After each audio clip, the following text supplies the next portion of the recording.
Trump ने महायुद्ध को लेकर एक और बड़ा बयान दिया। राष्ट्रपति ट्रंप ने कहा कि ईरान के खिलाफ सैन्य कार्रवाई की 4 से 5 हफ्ते तैयारी की गई थी और जरूरत पड़ी तो ऑपरेशन लंबा चलेगा। ट्रंप ने ईरान के खिलाफ ऑपरेशन एपिक के फ्यूरी को बड़ा सैन्य ऑपरेशन अभियान बताया।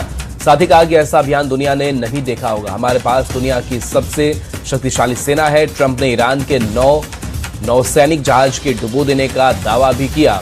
वहीं ट्रंप ने यह भी कहा कि उन्होंने जनरल सुलेमानी को मारा था।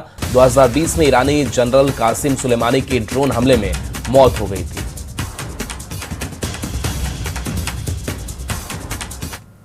We have the strongest and most powerful by far military in the world, and we will easily prevail.